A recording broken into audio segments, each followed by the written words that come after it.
మన పూర్ణిమ సిల్క్స్ లో కాదాంబరి కలెక్షన్స్ స్వచ్ఛమైన కంచి పట్టు చీరలు. వివరాలకు కాల్ చేయండి.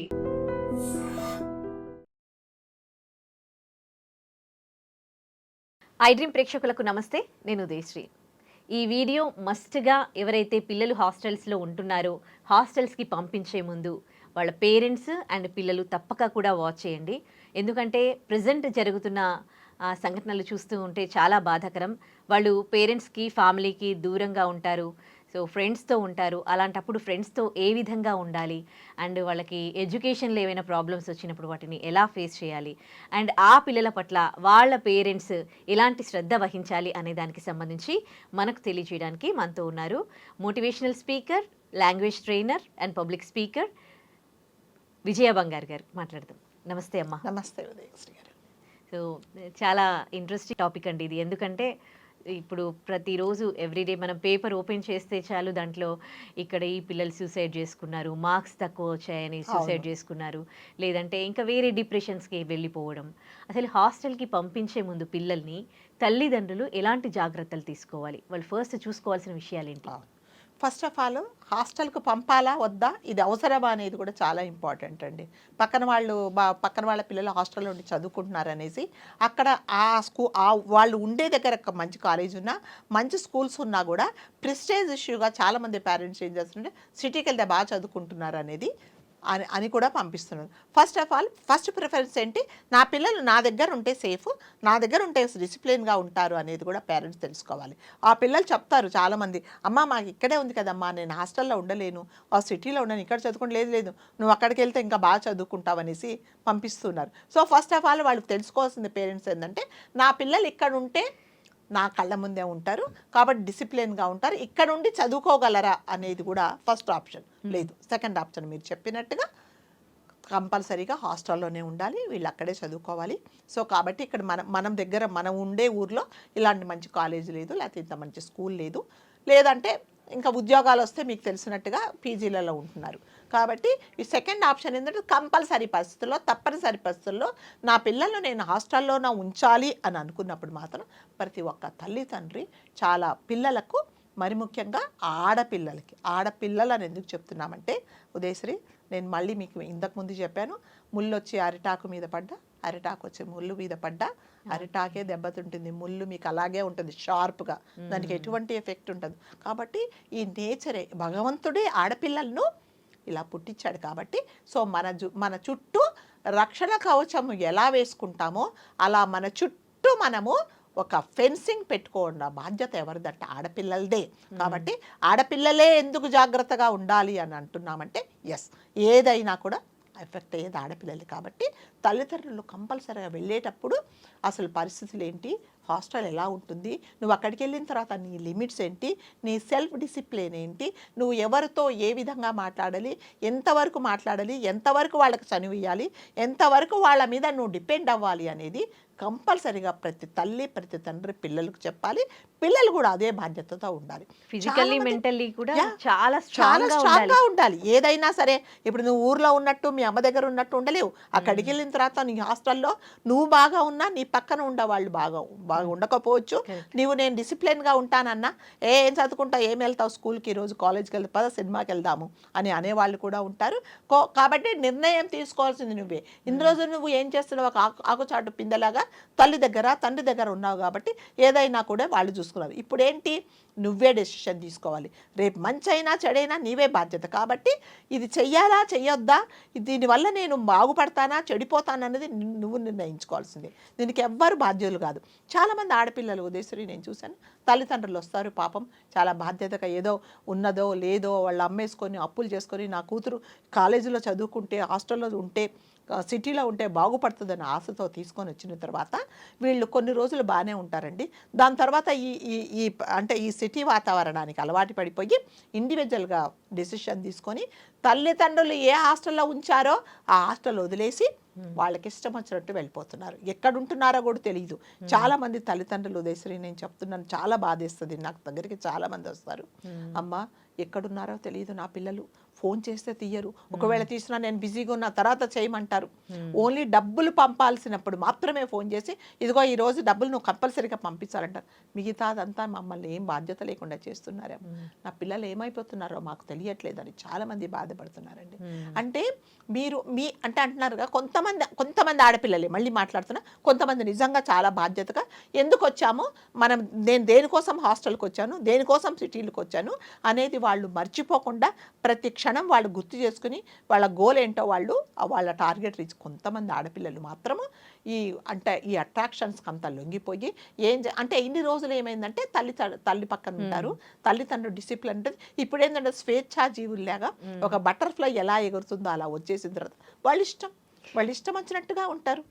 మీ అబ్జర్వేషన్లో అంటే ఇన్ ఇయర్స్ ఆఫ్ ఎక్స్పీరియన్స్లో యాజ్ ఎ మోటివేషనల్ స్పీకర్గా మీరు ఎంతో మందికి మోటివేట్ చేసి ఉంటారు, ఎంతో మంది హాస్టల్ పిల్లల్ని చూస్తుంటారు. హాస్టల్లో ఉన్నప్పుడు వాళ్ళ ఫీలింగ్స్ అనేవి ఎట్లా ఉంటాయి? వాళ్ళు తొందరగా డిప్రెషన్కి వెళ్తూ ఉంటారు. అవును, ఎందుకంటే ఒంటరితనం కదా. ఇంతకుముందు తల్లి ఏదున్నా కూడా అమ్మ అని వెళ్ళేవాళ్ళు, ఇప్పుడు చెప్పుకోవడానికి ఎవరు ఉండరు. ఒకవేళ చెప్పుకున్నా కూడా ఎవరికి చెప్పుకోవాలో తెలియదు. నేను ఒకవేళ ఎవరికైనా షేర్ చేసుకుంటే నేను కరెక్ట్ వ్యక్తికి షేర్ చేయడం కూడా చాలా ఇంపార్టెంట్ కదా.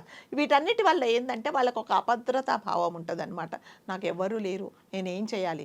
కాబట్టి ఇదే అవకాశాన్ని కొంతమంది మగపిల్లలు కానీ ఆడపిల్లలు కానీ దాన్ని క్యాష్ చేసుకోవడానికి ఏం చేస్తారంటే, ఏం పర్లేదు నేనున్నా, నీకేం పర్వాలేదు, అంటే నేను హాస్టల్లో ఉంటున్నాను, నాకు చాలా ఒంటరిగా అనిపిస్తుంది, నేనున్నాను కదా అంటాడు. నిజంగా అబ్బాయి భగవంతుడి దయ వల్ల మంచివాడైతే చాలా మంచిదండి. అంటే చాలామంది మగపిల్లలు కూడా, అందరూ మగపిల్లలు కాదండి, ఒక ఫ్రెండ్లీగా ఉంటారు, మంచి గైడెన్స్ ఇస్తారు, ఏం పర్వాలేదు నేనున్నానంటారు.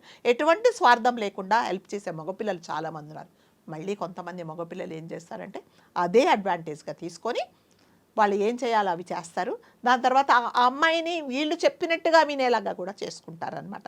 కంప్లీట్గా ఆ అమ్మాయి ఏమవుతుందంటే డిపెండెంట్ అయిపోతుంది. అతను ఏం చెప్పినా కూడా చేస్తుంది అనమాట. ఎందుకంటే నేను నీ బాగోగులు చూసుకుంటున్నాను. అది ఎలాంటి విపరీత పరిణామాలకు దారితీస్తుందంటే ఇతడు ఏం చెప్పినా కూడా నో అనే పరిస్థితి లాగా తీసుకొస్తారు. లాస్ట్కు తల్లిదండ్రులకు కూడా తెలీదు, వాళ్ళు ఎక్కడికి రమ్మంటే అక్కడికి వెళ్ళిపోతారు, ఏం చేయమంటే అది చేస్తారు. మీకు తెలుసు ఇంకా వీడియోస్ అని అదని ఇదని. వాడేం చేస్తాడు, పోనీ సిన్సియర్గా ఉంటాడా? బ్లాక్మెయిల్. సిన్సియర్గా ఉంటేవాడు ఎవరైనా సరే, నా అమ్మాయి నేను నా లైఫ్ అంతా ట్రావెల్ చేయాలనుకున్నప్పుడు వేరే అబ్బాయితో మాట్లాడనియ్యాడు. ఒకవేళ మాట్లాడనిచ్చినా లిమిట్స్ ఏంటమ్మా అని చెప్తాడు. సో ఎప్పుడైతే నిన్ను తీసుకెళ్ళి రూమ్కి రమ్మన్నాడంటే, అసలు రూమ్కి రమ్మనడమే ఒక తప్పు. రూమ్కి అన్న తర్వాత వాడు మళ్ళీ ఇంకొక ఫ్రెండ్ని పిలిచాడు అంటే అయిపోయింది, వాడి క్యారెక్టర్ ఏంటో తెలిసిపోయింది. ఇవన్నీ ఎందుకు? ఈ అమ్మాయి లోన్లీగా ఉంది, నాకెవరూ లేరు, నాతో ఎవరూ మాట్లాడటం లేదు అన్నప్పుడు నేనున్నానన్నవాడు ఇలాంటి పని చేస్తాడు. చాలామంది ఆడపిల్లలు అండి చూసాను నేను, పేరెంట్స్ పిల్లలు ఎక్కడున్నారో తెలీదు, ఫోన్లు తీయరు, వాళ్ళు ఎంత బాధపడుతూ ఉంటారో.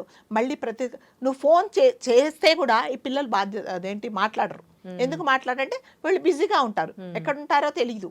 సో వాళ్ళు కనీసం ఉదయశ్రీ పక్కన వాళ్ళకు కూడా చెప్పట్లేదు, ఎక్కడికి వెళ్తున్నామో చెప్పట్లేదు. ఏమ్మా మీ ఫ్రెండ్ ఏమైంది, ఇలా అయిపోయింది అంటే మాకు తెలియదు అంకుల్, ఇప్పుడే వెళ్ళిపోయింది, మాకు తెలియదు ఎక్కడున్నా. వాడు ఎక్కడికో తీసుకెళ్తాడు, వాడు పనులన్నీ కాదించుకుంటాడు. ఒకవేళ అది ఏమైనా బ్లాక్మెయిల్ చేస్తుందంటే వాడిని దాన్ని చంపేస్తున్నాడు, అయిపోయింది. చూడండి హాస్టల్కి వచ్చిన పిల్లలు మీరు దేనికోసం అంటే, నేను ఏం చెప్తున్నా అంటే ఇవన్నీ ఎందుకు చెప్తున్నా అంటే, మీరు ఎందుకు వచ్చారు, నేను ఎందుకు ఈ హాస్టల్కి వచ్చాను, నా బాధ్యత ఏంటి, నేను ఎలా ఉండాలి, నేను ఏ పని చేయాలి, ఏ పని చేయకూడదు, ఈ పని చేస్తే నా జీవితంలో నేనేమన్నా నష్టపోతానా. కాబట్టి ప్రతి ఒక్క అమ్మాయి, ప్రతి ఒక్కరూ ఒక లక్ష్మణ రేఖ అంటారు కదా, అది గీసుకోండి మీరు అందరూ. ఇది నా లిమిటు. ఏ మగపిల్లవాడు నీతో మాట్లాడాలి అంటే, అబ్బో ఏమతో మాట్లాడితే లిమిట్స్ దాటి మాట్లాడితే నన్ను చంపేస్తుందనే భయం పెట్టారనుకోండి, ఏ మగపిల్లవాడు కదా లిమిట్స్ దాటాడు. ఎప్పుడైతే మీరు ఒక నవ్వు నవ్వేసి వాళ్ళు చెప్పిన దానికంట మీరు తలకాయ ఉంచుకున్నారంటే మీ రిమోట్ వాడి చేతిలో పెట్టేసినట్టే కదా. మ్యూట్ అంటే మ్యూట్, సౌండ్ అంటే సౌండ్, లేకపోతే ఏమీ లేదంటే మ్యూట్ తీసి అది రిమోట్ తీసి పక్కన పారేస్తారు. ఇవన్నీ ఏం చేస్తున్నారంటే మీరు ఇస్తున్నారు. సో ఏదైనా సరే మీరు మీ జీవితాలు మీరు తీసుకెళ్ళి ఎవరి చేతిలో పెట్టకండి కదా. మీకు నిజంగా ఇక్కడ ఉండడం ఇష్టం లేదు, చదువుకోలేమంటే మీ తల్లిదండ్రులతో షేర్ చేసుకోండి. మీరు అది తల్లిదండ్రులు తప్ప ప్రతి ఒక్కరు అందరితో షేర్ చేసుకుంటారు. ఒక్కటి ప్రాబ్లం అదే, ప్రతి ఒక్క తల్లిదండ్రులు అసలు దేనికి పనికి రావట్లేదు. ఒకవేళ చెప్పినా ఏంటమ్మా నీ చాదేశం, నీ కాలం లాగా ఉందా, ఇప్పుడు అలా లేదు, చాలా మారిపోయింది, మా ఫ్రెండ్స్ చాలా మంచి వాళ్ళు, నిజంగా మంచి వాళ్ళైతే నిజంగా ఉదయశ్రీ ప్రతి ఒక్క మనిషికి జీవితంలో ఒక ఫ్రెండ్ దొరకడము, మంచి ట్రూ ఫ్రెండ్ దొరకడము, నీతి నిజాయితీగా ఒక ఫ్రెండ్ అంటే ఎలా ఉండాలంటే ఇంకొక ఫ్రెండ్ ఎలా ఉన్నా నేను యాక్సెప్ట్ చేస్తాను కదా, యాక్సెప్ట్ చేస్తాను. ఒకవేళ మీలో ఏదైనా లోపాలుంటే నేను సరిదిద్దడానికి ట్రై చేస్తాను.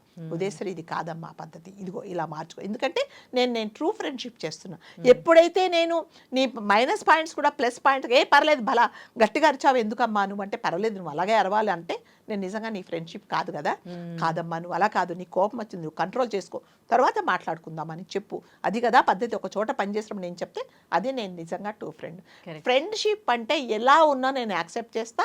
ఫ్రెండ్లో ఏదైనా తప్పులు ఒప్పులు ఉంటే నేను పక్కన తీసుకెళ్ళి నువ్వు కరెక్ట్ చేసుకోమని నేను చెప్తా, అది ట్రూ ఫ్రెండ్షిప్. కాబట్టి సిటీకి వచ్చిన ప్రతి ఆడపిల్లలు మీకు మీరు గీత తీసుకోండి, ఇది నాది, నా లిమిటు, నువ్వు ఈ లిమిట్లోకి నువ్వు రాకు, నేను నా లిమిట్ దాటను అన్నప్పుడు మాత్రమే మీరు బాగుపడతారు. లేకపోతే ఇలాగే జరుగుతుంది. మీ జీవితాలు ఎటుపోతాయో తెలీదు, ఎక్కడ మీరు ఉంటారో తెలీదు. అంటే మీ గోతులు కొన్ని మీరే తవ్వేసుకొని మీరు ఇలా చేస్తున్నారు. కాబట్టి దయచేసి తల్లిదండ్రులు మిమ్మల్ని ఎంతో ఆశలు పెట్టుకొని మీరు బాగుపడతారని సిటీకి పంపించినప్పుడు కంపల్సరీగా మీరు అది మాత్రం నా ధ్యేయమేంటి అనేది మీరు కంపల్సరీగా మీకు ఒక టార్గెట్ పెట్టుకున్నారనుకోండి, మీ జీవితాలు ఏమి పాడవవు. నిజంగా లైఫ్ ఎంజాయ్ చేయాలి అంటే కొన్ని రోజులు కష్టపడాలి, తర్వాత ముందంతా మీరు ఎంజాయ్ చేయొచ్చు కదా. ఇవాళ మీరు కష్టాలు పడుతున్నారు, చదువుకోవడం కష్టమవుతుంది, తర్వాత హాస్టల్లో ఉండడం కష్టమే. మీరు వచ్చారు కదా, మీరు ఇక్కడ ఉండడానికి వచ్చినప్పుడు you have to face it. ప్రతి ఒక్కటి మీరు ఒక ఛాలెంజ్ లాగా తీసుకోండి. లేదా ఒక మంచి ఫ్రెండ్ ఉంటే వాళ్ళతో మీరు షేర్ చేసుకోండి. లేదా ఇది అన్నీ లేదు, అమ్మతో మాట్లాడండి. అమ్మకంటే మీకు ఇంకో ఫ్రెండ్ ఉంటుందా? ఉండదు కదా. అన్నయ్యతో చెప్పుకోండి, నాన్నతో చెప్పుకోండి కదా. అలా ఉన్నప్పుడు కదా నీ కుటుంబ సభ్యులు కదా నీకు మంచి కోరుకుంటారు. పక్కన వాళ్ళు ఎవరు కోరుకుంటారు? ఒకవేళ మన దురదృష్టవశాత్తు మనకు మంచి ఫ్రెండ్ లేకపోతే తప్పకుండా వాళ్ళకు చెప్పాల్సింది లేదు అన్నప్పుడు నిజంగా ఫ్రెండ్ దొరికితే, మంచి ఫ్రెండ్ దొరికితే తప్పకుండా షేర్ చేసుకోండి. మంచి విషయం తెలియజేశారు. Thank you. థ్యాంక్ యూ అమ్మా.